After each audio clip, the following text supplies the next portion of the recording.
तस्वीर देशवाल। हाँ, उसकी अपनी मर्जी है, कौन रोकता। अच्छा है, पहले वो विधायक रहा है तो वो भी दौरे करो, उससे क्या फर्क है। सब अपने अपनी कोशिश कर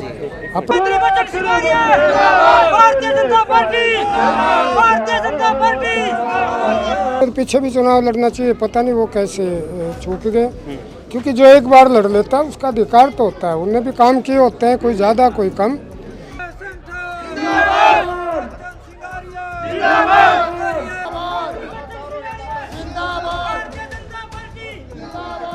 दारू पारू ना बटे, हर छतरी भी बांटो और चीज भी दो। हल्के में दे रहे, अच्छी बात, मेरी शुभकामनाएं कि उसने देनी चाहिए। कि 2-4 हजार वोट उसके बिगाड़ दे और उसके बिगाड़ दे, खर्चा भी कोई और दे दे, ये कर दे, तो ऐसे व्यक्तियों से बच कर रहना चाहिए। ये हल्के का जो सत्ता के साथ लाने की कोशिश करते हैं उसमें नुकसान होता है। ये चारों वेद पढ़ा लो, इनने चारों वेद भी विपक्ष को पढ़ाना है ना, तो ये नहीं मान्या करते, न तो कहना ही कहना है। जुड़ चुके हैं पूर्व मंत्री बचन सिंह आर्य, जो अपने तो तपती गर्मी के अंदर 47 डिग्री का तापमान है और तूफानी दौरों पर हैं और लगभग 14वां गांव जो है वो आज कवर कर रहे हैं, जिससे दूसरे राजनीतिक दलों में जो है टेंशन का माहौल हो चुका है। मंत्री जी नमस्कार। नमस्कार, धन्यवाद आपका भी। 14वां गांव आज कर रहे हैं, जनसंपर्क अभियान आपने छेड़ा है। 2024 की बिसात तो नहीं है? बिल्कुल है, 2024 की है और मैं चाहता हूं कि आदरणीय मोदी जी देश का प्रधानमंत्री बने और वो भी हम लेकर के चल रहे हैं। और उसी के लिए इस तपती दोपहर में ये इतनी हज़ारों की भीड़ हर गांव में आती है और सभी बिरादरी के लोग इकट्ठे होते हैं। जाति पाति से ऊपर उठ कर के मैं राजनीति करता हूं, वो भी है। और मेरा जनसंपर्क अभियान जो पार्टी का वो भी है। और मेरा जो वोट 54,000 वोट दिए थे लोगों ने, उसके लिए कुछ गांव रह गए थे कोरोना की वजह से, कुछ आंदोलनों की वजह से, उनका भी मैं धन्यवाद करने के लिए आया हूं कि आपने मेरे को बहुत वोट दिए थे। आर्य साहब, जैसे गांव में जाते हैं जन समस्याएं भी आ रही होंगी, उनके समाधान के लिए क्या? उनके लिए मैं एप्लीकेशन लेता हूं और कुछ समस्याएं पहले आदरणीय मुख्यमंत्री मनोहर लाल जी आए थे, उस समय हमने ये सड़कें और सार्वजनिक रूप से सभी साथियों ने मिलकर के दे दी थी, वो सारी मंजूर कर दिया और उन पर कार्य होना शुरू हो गया। जो भी छोटी मोटी बातें आती हैं वो मेरे को एप्लीकेशन देते हैं, मैं जा कर के बैठ के अधिकारियों से बात करता हूँ। करीबन जो होने वाले काम है वो हम उसको सिरे चढ़ाते हैं और वो काम होते हैं। विकास के दावे होते हैं, विपक्ष लगातार टांग खिंचाई करता है कि विकास ढूंढे से नहीं मिल रहा, उसको लेकर आप क्या कहेंगे? हमारे पुराने दादा लक्ष्मी चंद जी हुआ करते थे, उनकी एक रागनी सुनी हमने कि भाई मान्य नहीं करते, चाहे चारों वेद पढ़ा लो। इनने चारों वेद भी विपक्ष को पढ़ाना है ना, तो ये नहीं मान्य करते, न तो कहना ही कहना है। खूब काम हो रहे हैं। अभी मैंने कहा एक भी सड़क ऐसी नहीं बचेगी जिसका चौड़ीकरण ना हो 3-3 फुट। 16 नई सड़कें मंजूर हुई हैं, वो सारी बनेंगी।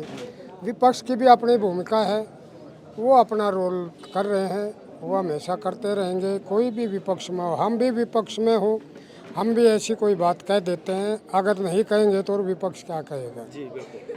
अब जैसे बीजेपी के जहाज पर अनगिनत नेता और टिकट की कतार में लगातार लगे हुए हैं, ऐसे में बचन सिंह आर्य का क्या रोल रहेगा? जहाज बीजेपी का इतना बड़ा है, जितना बड़ा समुद्री जहाज हो ना, कई गाँव में उसमें आ जाते हैं, तो कोई ऐसी बात नहीं। पहले भी था, पहले भी इतनी भीड़ थी। मैं तो नया सा बालक था बीजेपी में, थोड़े ही दिन पहले ज्वाइन किया था। मगर जब ज्वाइन बालक क्यों कह रहा हूँ मैं, कि भाई शुरू से आए, कांग्रेस की राजनीति करी, निर्दलीय भी लोगों ने बनाया हूँ कई हजार वोटों से, जैसे अभी बोल रहा था। मगर वो तो उस समय भी थी, आगे भी होंगे, अच्छी बात है।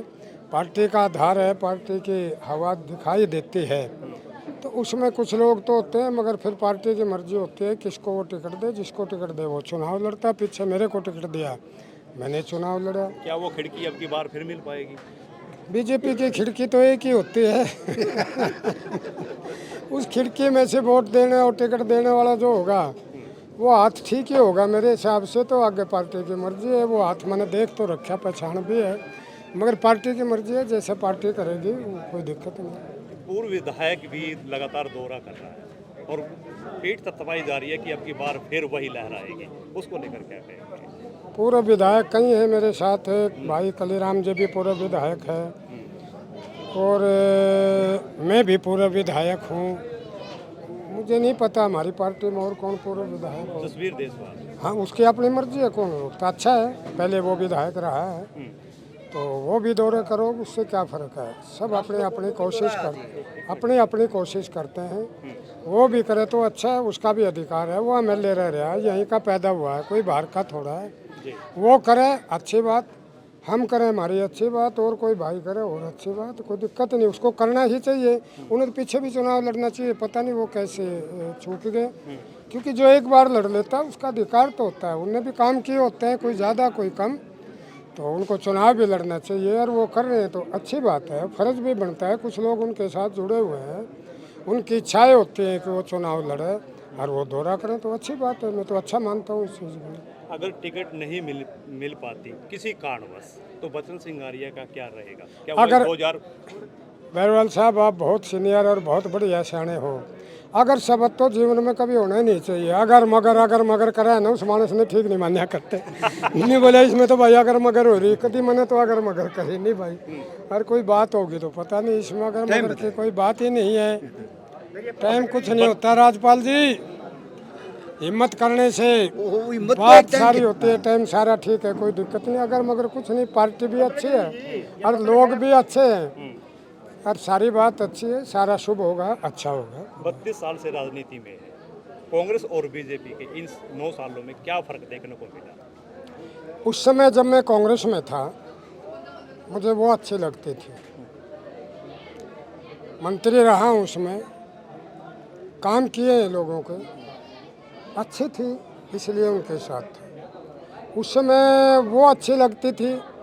अब मैं बीजेपी में हूँ तो अब बीजेपी अच्छी लगती है। अगर शिमला में हूँ तो वहाँ रजाई ओढ़ लें, अपनी कंबल ओढ़ लें तो वो अच्छा लगता है। अगले दिन अगर पिल्लू खेड़ा में आकर के ठहरे कहीं, तो अगले दिन रजाई ओढ़ेंगे तो दिक्कत है। अगले दिन यहाँ की मौसम अच्छा लगेगा, उस समय का मौसम वहाँ का अच्छा लगता है। सफेदों के मौजूदा विधायक ने छतरी बांट अभियान चलाया, लेकिन कहीं ना कहीं हल्का जो है वो पिछड़ेपन में नजर आ रहा है, उनको लेकर क्या कदम उठाए जाएंगे? उसकी अपनी मौज, मैं तो कहूँ छतरी के और भी घनी छतरी दे दे और भी काम कर दे। साथी अपना विधायक है, जीता हुआ है, और अभी तो और भी चीज़ बटेंगी, बनते कुछ देखो, कुछ ले तो नहीं रहा, दे ही तो रहा है। मगर एक बात से होता है मुझे कि दारू पारू ना बटे, और छतरी भी बंटो और चीज़ भी दो, हल्के में दे रहे, अच्छी बात, मेरी शुभकामनाएं है कि उसने देनी ही चाहिए। जी, किसी गांव का एक आपका भाषण सुन रहा था, उसमें एक आवाज़ आ रही थी, चौक चौराहे पर चलान काटे जाते हैं, गरीब मजदूर जो दिहाड़ी करके आता है उसका भी चलान काटा जाता है, क्या इसमें अफसरशाही जो है वो ज़्यादा चालू है? बरवाल साहब, मेरे पास कोई ऐसा केस नहीं आया। कोई ऐसा केस होगा तो प्रशासन से बैठा करके बात करेंगे कि नाजायज किसी का भी कोई चालान नहीं काटा जाए। और जायज़ बात है, देखो उसमें तो थोड़ा होता ही है, हेलमेट के लिए है, हेलमेट बहुत ज़रूरी है। कितनों की जान चली जाती है, एकदम स्लिप हो जाता है, गिर जाता है, हेलमेट बचा लेता है। तो ये चीज़ें तो निर्देश हैं, ये तो होने चाहिए। हाँ, नाजायज़ कटर कोई मेरे पास फ़ोन आवे तो मैं उस पर संज्ञान लूँगा और संज्ञान लेता हूँ। जेठ की दोपहरी के बीच 47 डिग्री का तापमान है, आपने विरोधियों के खेमे में जो हलचल पैदा कर रखी है, उसको लेकर क्या करेंगे? हलचल कहाँ, किसी का भी नहीं, मैंने तो कोई दिखाई नहीं। टेंशन दे रखी है भाई, मंत्री क्यों घूम रहा है गांव के अंदर, मेरा मौलिक अधिकार जेठ है, का मैं- महीने में ही क्यों चुना? मेरा हल्का है, मेरी मर्जी, मैं तो पहले से घूम रहा हूँ, घूमता घूमता ये भी बूढ़े हो गए, मैं भी लागण हो रहा हूँ। अभी 5 साल पीछे के बार आगे करूँ ना करूँ, मतलब गर्मी में, सर्दी में, बारिश में भी इन गलियों में फिरा हूँ। अब वो भी फिर लो, उनको रोकता कौन है? वो भी देखो, उनकी कोई दिक्कत नहीं। और वो टेंशन क्यों करें बेचारे, वो तो भले आदमी हैं, अच्छे आदमी हैं, उन्हें भी घूमना चाहिए, मैं भी घूम रहा हूँ, ये तो मैदान है, कोई दिक्कत नहीं। ये 14वां गांव है, इन 14 गांव के दौरान आपको क्या मेजर समस्या देखने को मिली जिसका आप निवारण मुख्यमंत्री से मिलकर करें? कुछ चीज़ें हैं, उन्होंने कहा जैसे सब उनका पोर्टल पर उन्होंने दे रखा है, उन्होंने कहा जी पैरवी करना, हमने कहा अपने पोर्टल पर समस्या दे रखी है। उन्होंने मुझे फ़ोटो कापी दी, मैं चंडीगढ़ जा कर के फिर निवारण करने की बात करेंगे। सारा नियम बना रखा है सरकार ने, और विकास कार्यों में सब संतुष्ट हैं।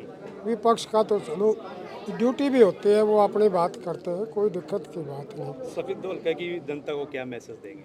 इनको यही देंगे कि अपना प्यार से रहें, इन लोगों से बचें जो जातिगत आधार पर चुनाव लड़ते हैं, जो सफेदों के भविष्य के लिए खिलवाड़ करते हैं। जो मैदान में जीतने के लिए आते हैं तो अपनी मर्जी है कि लोग किसको वोट दें, मुझे कोई दिक्कत नहीं, पसंद होती है। मगर जो खाली इस बात के लिए आते हैं कि 2-4 हज़ार वोट उसके बिगाड़ दे और उसके बिगाड़ दे और खर्चा भी कोई और दे दे, ये कर दे, तो ऐसे व्यक्तियों से बच कर रहना चाहिए। ये हल्के का जो सत्ता के साथ लाने की कोशिश करते हैं उसमें नुकसान होता है। कई जगह कंपनियां भी लिखती हैं नकलों से सावधान। नकलों से मतलब जो नकल के उस पर आते हैं उनसे सावधान रहें, उनका कोई आधार नहीं होता, वो सिर्फ पेड होते हैं जो चुनाव लड़ने के लिए आते हैं। तो ऐसे लोगों से सावधान रहें। मुकाबले में आने वालों को जिसका वोट देना चाहता है, विपक्ष को दे, मेरे को दे, किसी और को दे, इलाके के भविष्य के लिए, वर्तमान के लिए, वो आदमी इंसान और पार्टी को देखकर समझकर वोट देना चाहिए। बहुत बहुत धन्यवाद। शुक्रिया आप लोगों का।